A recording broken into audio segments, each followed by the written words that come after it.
Hello, my name is Wes Fleming, and this is Chasing the Horizon.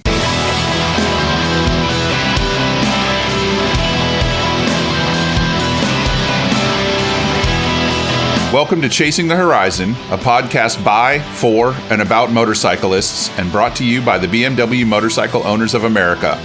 We'll be in iTunes starting in October, and you can subscribe to the podcast by going to our website at bmwmoa.org/podcast. Thanks for joining us. Maybe it's the helping hand nature of this week's interview, but I find myself inspired to encourage all our listeners to do what they can to help with ongoing disaster recovery efforts in and around Houston, Texas. Hurricane Harvey hit the Gulf Coast of Texas last week and caused flooding in and around Houston. Though the storm fell from hurricane status quickly, the rain didn't stop and it continued falling for days. One of the most compelling photos I saw was of floodwaters coming up nearly to the bottom of one of those big overhead interstate highway signs. It's just an unimaginable amount of water. I haven't seen photographs like that since the aftermath of Hurricane Katrina.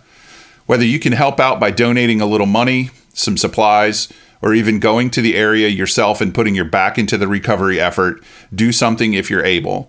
Use your favorite search engine to research charities and find outreach programs that can enable you to help in any way you can. Now getting on to a little bit of news, and after our overlong episode last time, I'll keep this segment relatively short in this episode. Thanks up front to Cycle News for partnering with us on this podcast. You can sign up for their free weekly magazine by checking out their website at cyclenews.com.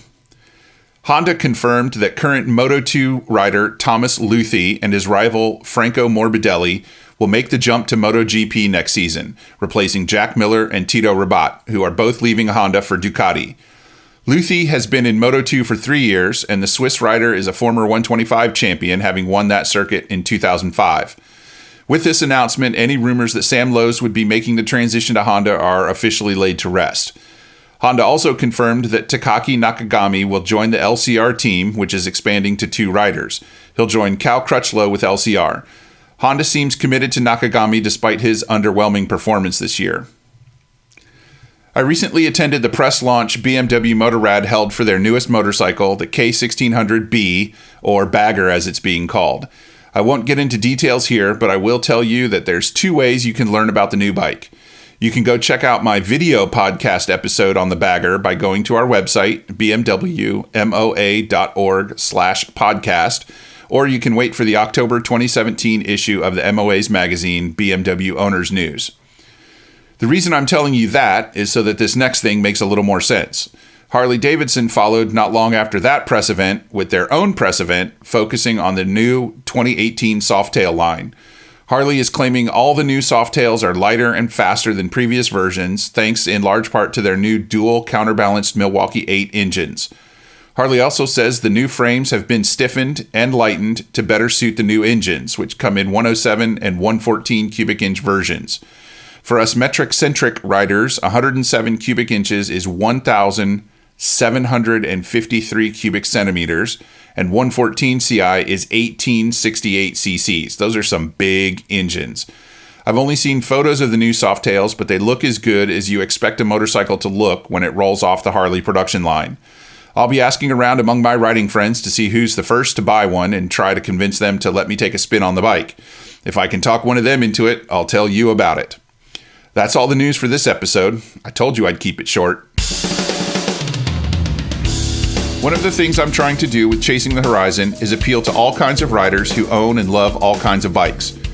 Naturally, because we're backed by the BMW Motorcycle Owners of America, that means I'll talk to lots of BMW riders, but don't let that scare you off. This episode's interview features somebody who hasn't been riding BMWs his entire life, but that's not why I'm taking a moment to pause before the interview starts. This interview has a frank discussion of the mental health issues facing America's combat veterans, and we discuss in depth the specific issue of post-traumatic stress disorder, or PTSD as it's popularly known. While there's no hard language or anything like that, I do want to caution parents of young children that this is a heavy conversation and it may not be appropriate for listeners of all ages. And I'm here today with Tom Larson, who founded and runs the Motorcycle Relief Project, which is an outreach program for veterans. And we're going to talk to him about motorcycles and what his project does and what he's hoping to do in the future. So welcome to the podcast, Tom. It's nice to see you. Thanks, Wes. Great to be here. Thank you. So let's talk about motorcycles first. Tell me about what was your first motorcycle that you rode? My first motorcycle was a 1974 Kawasaki KZ400. No kidding. Inline twin. I bought that bike when I was 17 years old. What did your parents think about that? My mom was not... my dad was kind of out of the picture. My mom was not thrilled about it, but we happened to go to a church where the pastor rode a Goldwing, and the pastor talked my mom into letting me get a motorcycle. Nice. So you were allowed to keep it at home? Uh-huh. My very first motorcycle, I didn't bring it home because I knew my mom would flip if she saw it. So she didn't know I rode for quite some time. I'd walk over to my buddy's house, and he'd let me keep my gear there too. So that was a little bit scary. So what kind of riding did you do when you were 17? Back and forth to school and work? Yeah, just all street riding and, going to try to pick up girls. And, it was cool to have a motorcycle. How'd that work out for you, picking up girls? It worked. It worked pretty good. You get the leather jacket. Yeah, I was kind of like into this, wanted to look like James Dean back in that stage. And so that limited the girls who were interested, because most girls in the 80s didn't know who James Dean was, but for a certain sub-segment, it worked. There you go. And what are you riding now? Right now, I've got a 2014 1200 GS. And the 14s are the water-cooled, right? Yep. Yeah, I know the 15s and 16s are, but I sometimes forget where the transitions are. 13 was the first year for the liquid cooled in the standard, and then 14 for the adventure. Gotcha. And you live in Colorado. I do. So you have a lot of opportunity to do some really great street riding, but it's also some really great off-road riding. What do you kind of gravitate towards now? Oh, I'm all about the dirt. Just nothing for me as relaxing as getting out on a forest road where there's hardly anybody else around and just having fun on the dirt. Yeah, and do you live in the mountains or down in the flat part? I live in Evergreen, which is in the mountains about 30 minutes west of Denver. Okay, so yeah, we were just in your neighborhood last weekend. Yeah. I wish we'd have known. I know when you come to big trade shows, things like the MOA rally, and if you go to the IMS or the AIM Expo or things like that, you probably have to drive. But do you get the opportunity to do trips with your friends or your colleagues or your family or anything like that? In fact, a group of vets who have been through our program rode out here to Salt Lake from Denver, and I was going to ride with them, but I on 4th of July, I had a little mishap on an ATV. Most people don't know that it's possible to do an endo on an ATV, but I now know that is possible, and I jacked up my foot, and so I did rawhide the next step class last weekend, like 3 days after the ATV incident. Wow. And I chose to power through rawhide with an injured foot and then try to take time to recover instead of riding out here. So I drove out here. Yeah, probably a good decision after doing 3 days of intense riding with rawhide. Yeah, and I'm still limping around here, so. You got to be careful on those ATVs. My mom won't wear a helmet when she rides they have an ATV they use to do yard work and stuff like that. She won't wear a helmet. I gripe at her all the time about wearing a helmet. Yeah, I wasn't wearing a helmet or any protective gear because it was in my backyard. We live on the side of a mountain. The backyard's kind of steep, and I was showing off to my daughters, that I could ride an ATV over these rocks. And I was not on the line I thought I was. I took a different line, and all of a sudden it's like, I don't know how many degrees steep, but wow. Well, I went over the handlebars, and the bike went over on top of me. You're lucky it didn't land on you. The last person partly did. The last person I talked to that endoed an ATV had a shattered pelvis was in the hospital bed next to me. So I'm glad you came out of that with nothing more than a busted up foot. Yeah. So you mentioned your project, so let's talk about the project a little bit, because that's what people know you for nowadays. And the MOA has been a big supporter. Absolutely. You've been a big supporter of the MOA. I know at the Getaways we're doing silent auctions to benefit the MRP. So tell us a little bit about the project, and then we can keep talking about that. Yeah, we're a 501c3 nonprofit. Our mission is to serve veterans who struggle with PTSD, post-traumatic stress disorder, and other related issues like depression and anxiety. And a lot of these guys, they serve in the military, and they experience some traumatic things, and PTSD is just a physiological reaction to trauma where you've seen or done things that are upsetting, and some of the side effects, if you will, are they tend to isolate and withdraw and not want to go out in society, not want to engage with the civilian world. They enjoyed all this camaraderie and adrenaline and adventure in the military, and then they get out, and especially if PTSD is part of what they're dealing with, it's hard for them to just kind of return to normal civilian life. And so they tend to withdraw and isolate, sometimes go into a dark depression and downward spiral, and as you know, suicide is a big issue. Very high. 22 veterans a day take their own lives. So what we're trying to do is use the thrill of adventure bike riding to get these guys to come out and enjoy some time riding motorcycles with other vets who can relate to what they've been through or relate to what they're struggling with. And what we do is we ride during the day, on-road and off-road. We have a fleet of 16 GS bikes, many of which were donated by MOA members. And we make bikes available to the vets. A lot of them are Harley riders who've never ridden dirt before, so we give some real basic training on how to ride dirt, how it's different from riding on the street. We go out, we have fun during the day, and then at night we get back to the lodge and we make dinner. We eat family style around a big table, and then after dinner we go to the living room and have our evening workshops, and we present different material designed to help them, give them some coping skills. We teach mindfulness as a way to deal with stress and anxiety.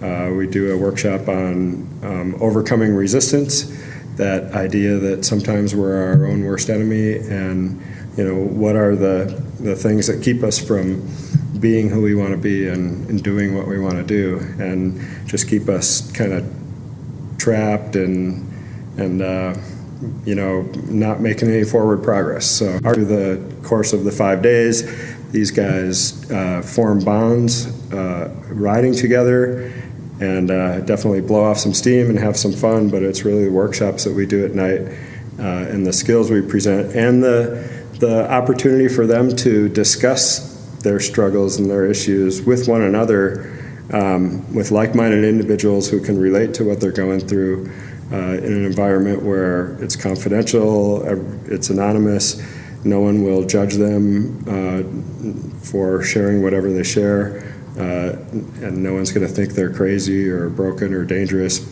because we all struggle with the same stuff. I'm a civilian, but I have a personal connection to PTSD and have spent plenty of time in a counselor's office. So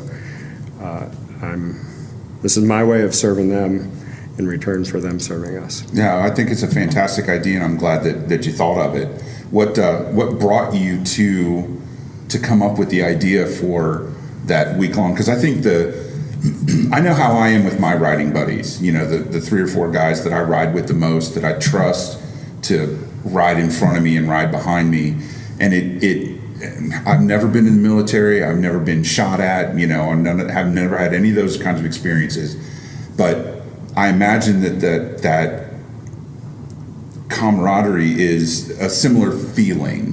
Because when you're out all day together with your friends or just with people that you're getting to know on bikes, you have that opportunity to experience the same thing at the same time, and then you can sit and you talk about it, and it builds those bonds, those kind of intangibles that connect people to each other.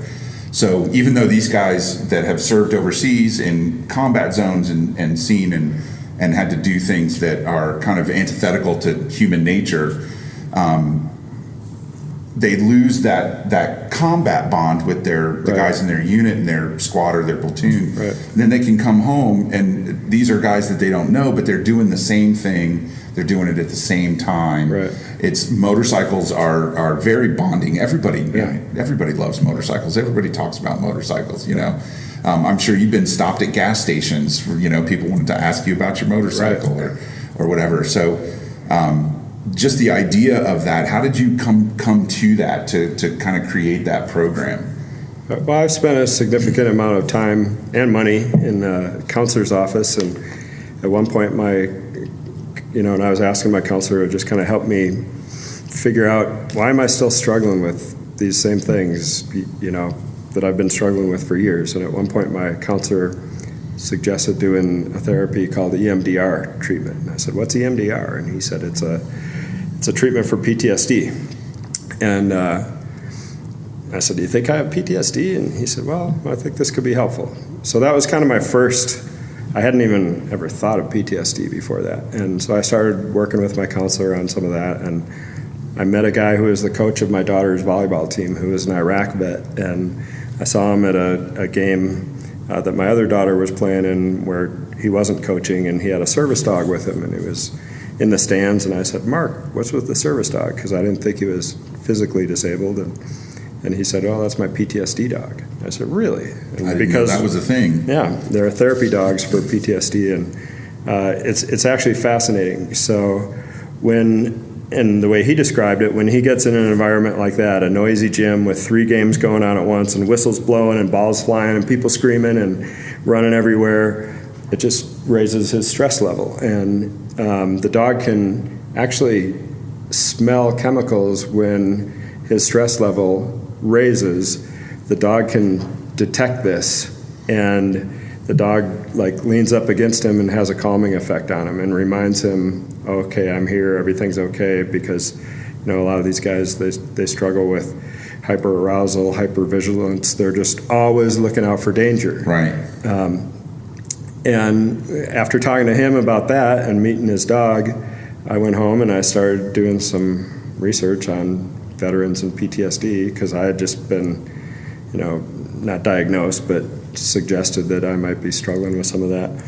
And a few weeks later, I was in the dentist office waiting for my appointment, and I was reading a motorcycle magazine, and there was a shot of 5 guys riding adventure bikes through the woods, and I just had this light bulb moment of, wow, what if you could take those guys and use motorcycles to bring them together, and again, go out and blow off some steam and have fun and ride in the woods and have that, adventure bike experience, but then also help them work on some issues. So. The therapy that your therapist mentioned, EMDR. EMDR. What is that? It stands for eye movement desensitization and reprocessing, I think. Okay.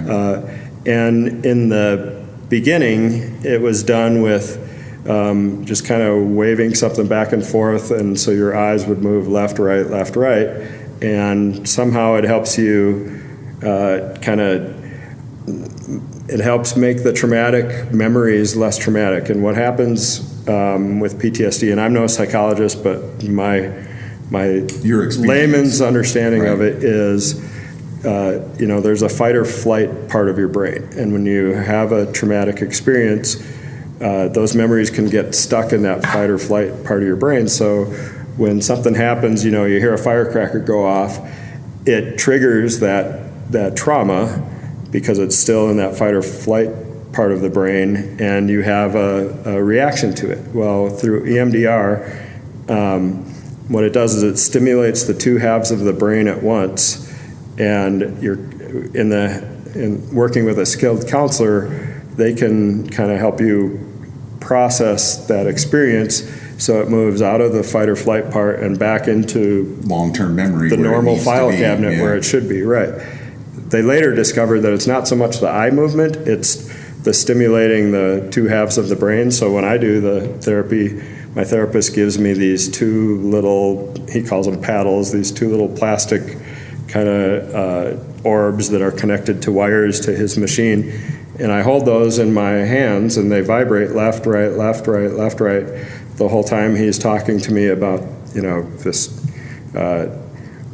traumatic experience. And the goal is not to relive the trauma, but it's to reframe it in a less traumatic way. And I have had stuff that I've struggled with for decades that I just could not let go of. And doing this EMDR therapy, it's gone. Yeah. And things don't trigger it anymore, and it doesn't have the same power over me. It's now just, something that happened in the past, but without the same, I don't know. Immediacy, maybe? Or desperation, or intensity. Yeah. Well, it's kind of funny that, this I met you yesterday for the first time. This is the first time we've had any kind of conversation.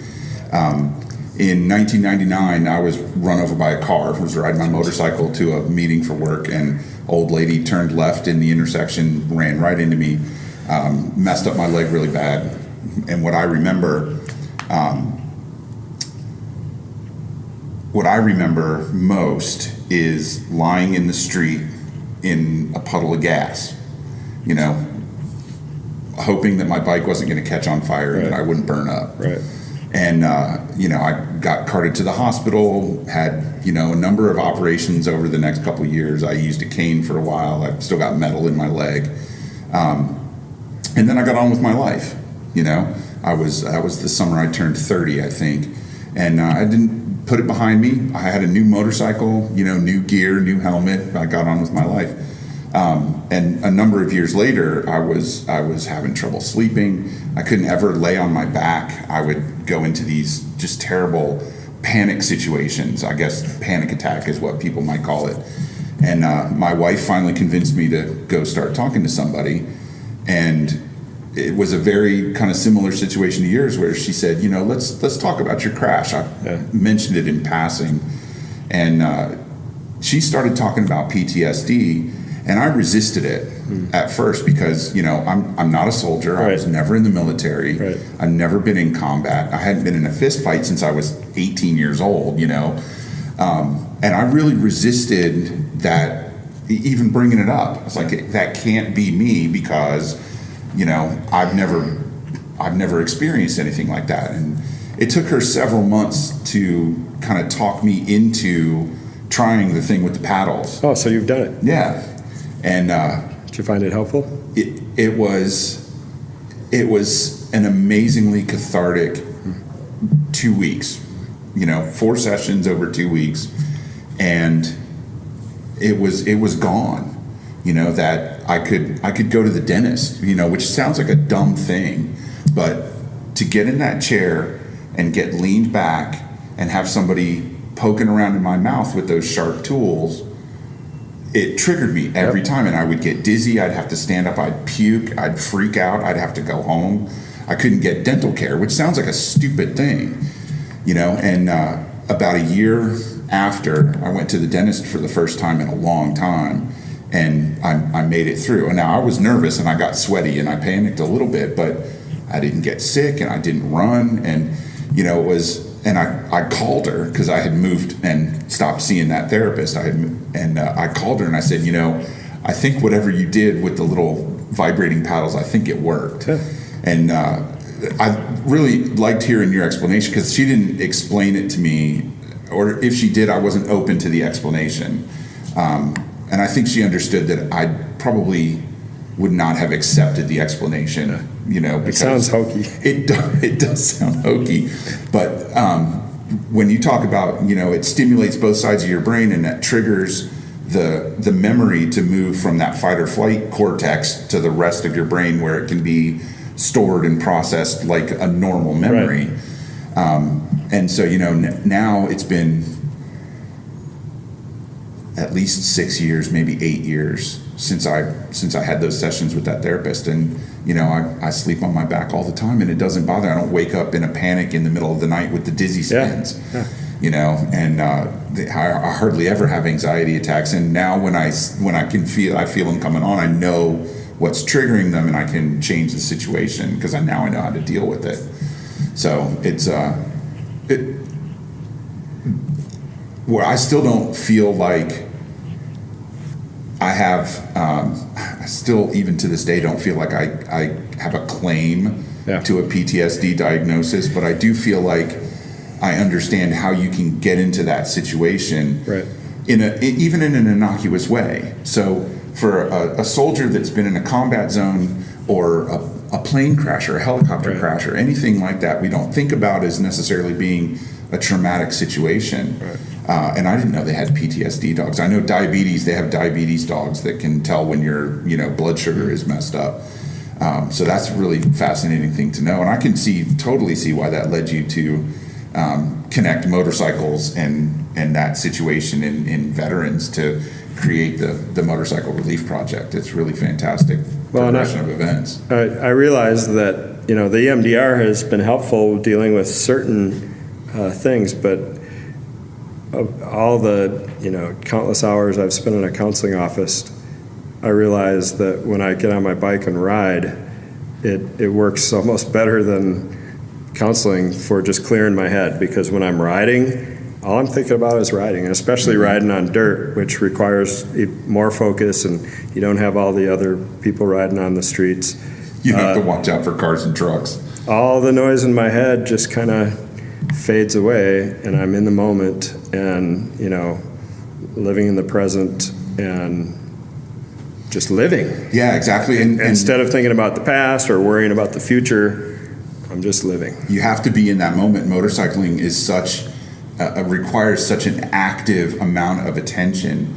We get in our cars, and I used to do this when I commuted to work, and the days that I drive my car, I'd leave the house and I'd get to work and I couldn't really remember doing it. You just get on autopilot. Yep. But the same commute down the same roads on a motorcycle, and half an hour, 45 minutes later, you get there, and I would feel energized. I'm ready to go, ready to work. Yep, me too. And I think that's one of the reasons why, just like you said, that motorcycling helps you clear your mind, because you have to think about, we have to focus on what you're doing, or you could get hurt. So to kind of bring things back around to what you guys are doing with the MRP, how many of these weeks do you guys do a year? Do you try to schedule them, or do you build up a body of interested people, and then when you have enough, you schedule one? No, we have 7 on the schedule for this year. We've done 3 so far in 2017. We've got 4 more on the books. We try to do 8 or 10 a year. It used to be that I had a hard time, nobody knew who we were, and it was hard to get enough participants for every ride. But now I have more applications than we can actually accommodate at this point, until funding becomes more stable and we can grow the program a little bit more. And so we try to give priority to the guys who we think need it the most, and who the program will help the most. Is there a way that people can donate directly to MRP, like through your website or something like that? Yep, through our website. What's the URL? Do you know off the top of your head? Yeah, it's motorelief.org, motorelief.org. And people can make donations with a credit card. Our P.O. box is also on the website if somebody wants to mail a check or something like that. Yeah. But we exist entirely through the goodness of others, and putting on this program is not cheap. Our insurance costs alone is over $30,000 a year. I imagine, with all those motorcycles and off-road riding and all that kind of stuff. And it's all funded by individuals and corporations and organizations like the MOA who help us out financially to be able to provide this. It costs a little over $3,000 to take a veteran on a 5-day ride. Okay, which seems reasonable. You look at Edelweiss or Fred Rau Adventures, those companies that do organized tours that are a week or 2 weeks long, and that's a comparable price. Also, the MOA does their getaways, their weekend getaways, and they're doing, and I know at least this year, and I'm sure they'll continue doing it, they do silent auctions with donated items. And then, I was at the Fontana Dam getaway in March or April, I forget when it was, and we put out a bucket and said every dollar counts. And by the end of the night, we had $1,100 or $1,200 in cash, just people put in the bucket. It was really heartwarming to see people reach out to a charity and organization that deals directly with veterans. Yeah. And it's something. I try to volunteer where I can. I'm not in a situation where I personally can donate a lot of money to other causes. So I'm really happy to be able to, present an opportunity to talk about your organization. You guys did a women's ride too, not long ago, right? Last October. Bex wrote about it. Bex Becker wrote about it in the magazine.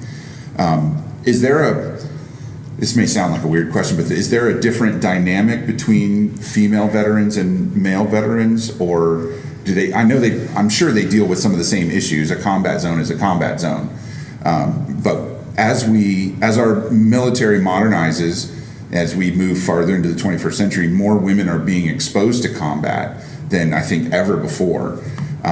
So is there a difference in how they kind of deal with motorcycles and their own particular issues?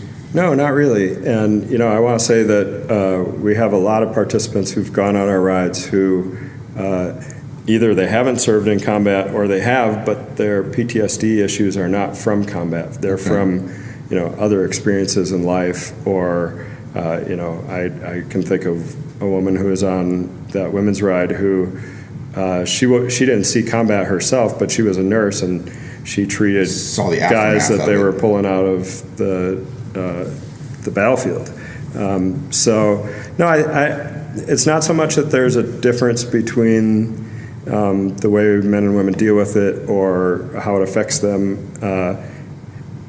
There are different sources of trauma, but the reason we do separate men's rides and women's rides instead of co-ed rides is we ask all the time at the end of our rides if people would have been as open and shared as much about their struggles if it was a co-ed audience. And time again, we have men saying, there's no way I could have told that story if there were women in the room. And it's not,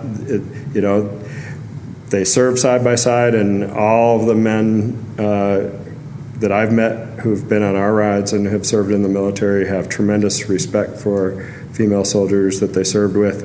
It's just, I don't know if it's machismo or whatever, but some guys are talking about some of their things they're terribly ashamed of, or their failures, or their failed marriages, or the way they treated a spouse or a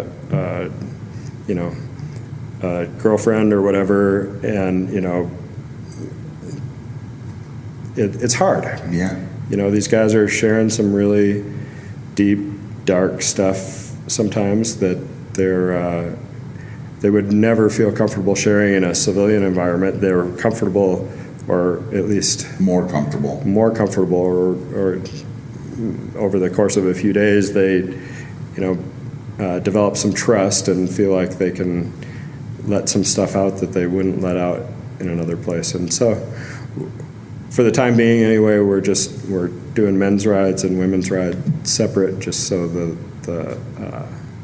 guys can feel more comfortable sharing some difficult stuff. And I'm sure that women have some similar issues that they would be more willing to express certain sentiments in a room full of women, as opposed to a room full of women and men. Right. I think it's just a comfort, a trust thing, like you said. Well, and as you probably know, for women in the military, MST, military sexual trauma, is a big issue, and so a lot of women who do struggle with PTSD from the military, it's often related to sexual trauma, and so we're trying to make sure everyone feels as safe as possible. Great. Well, Tom, I want to really thank you for taking time out of your busy schedule to sit and talk with us. It really means a lot to me, and I can't thank you enough for starting the Motorcycle Relief Project and keeping it running and helping these men and women that need that kind of outlet. Keep it up, and I want to encourage everybody listening to go to say the website again. motorelief.org. motorelief.org. motorelief.org. And donate what you can. And if you run into Tom and his guys at a rally or at an event somewhere, tell them you appreciate what they're doing, and I hope you guys keep it up for a good long time. Thanks, Wes, and I appreciate the opportunity to talk about it, and I would be remiss to leave without thanking the MOA for all the support they've given us. And they ran a story in the magazine. They give us a free half-page ad in every issue of Owner's News, and we've had donations come in as a result of that. We've had bikes donated as a result of that, and most importantly, we've had veterans find out about our program as a result of that and go on a ride and get some help because of the exposure we've gotten through MOA. So fantastic. We're happy to do it. You've been a huge partner for us. All right, man. Have a good week, and we'll talk to you again soon. Right on. Thanks, Wes. Now that my discussion with Tom is over for this episode, I want to congratulate Motorcycle Relief Project on reaching a milestone. Tom posted on Facebook just a few days ago that MRP recently had its 13th therapy ride, and that ride featured its 100th veteran. Take a little of your time to check out their website at motorelief.org and donate if you're able. Because this podcast is produced by the BMW Motorcycle Owners of America, in every episode I want to highlight one benefit of being a member. I admit it's an enticement to get you to our website and to get you to join for at least 1 year. I've been a member since 1999 and have used the member benefits to my advantage countless times since then, especially the Roadside Assistance Program, which is an add-on to the normal membership. Sometimes the benefits include discounts from companies that provide services or make products of use to motorcycle riders, not just people who ride BMWs, but anybody who rides any kind of motorcycle. What I'm going to talk about right now is just one of those benefits. Cardo is one of the big names in motorcycle communication devices. Those little units you see stuck on the outside of people's helmets down on the left, back by their ear as they go down the road. With the increasing ubiquity of Bluetooth, it's easier than ever to pipe your GPS or smartphone directly into your helmet so you can get turn-by-turn directions, listen to music while you ride, or even take and make the occasional phone call. Although personally, I don't recommend making phone calls while you're riding your motorcycle. Cardo produces the award-winning Scala Rider line of communications devices, and they assert that their PackTalk system is the most advanced and versatile motorcycle communication system available. Personally, I use the Freecom 4 system that they make, and I have to say it works really well, and I have no problems with it at all on a day-to-day basis. Now, BMW MOA members can save 25% on the Scala Rider PackTalk and other Cardo products. Go to our website at bmwmoa.org/member discounts to learn more about this offer and get the discount code. You do have to be an MOA member to log in and see the discount code, but I can tell you this. A PackTalk Duo system that comes with 2 complete PackTalk systems that are paired together at the factory costs $580 direct from Cardo. The 25% discount knocks that down to $435, so it takes $145 off the cost. Since your MOA membership only costs $40, just being an MOA member saves you $105 if you buy a PackTalk Duo setup. The Freecom 4 Duo setup that I have costs $390. Applying the 25% discount to that knocks almost $100 off the cost, which still saves you money beyond the cost of even a 1-year $40 membership in the MOA. Now that I've hopefully enticed you into joining the MOA and taking advantage of one of the many member benefits, I'll wrap up this episode of Chasing the Horizon. Thanks to the MOA and Cycle News for supporting and promoting this podcast.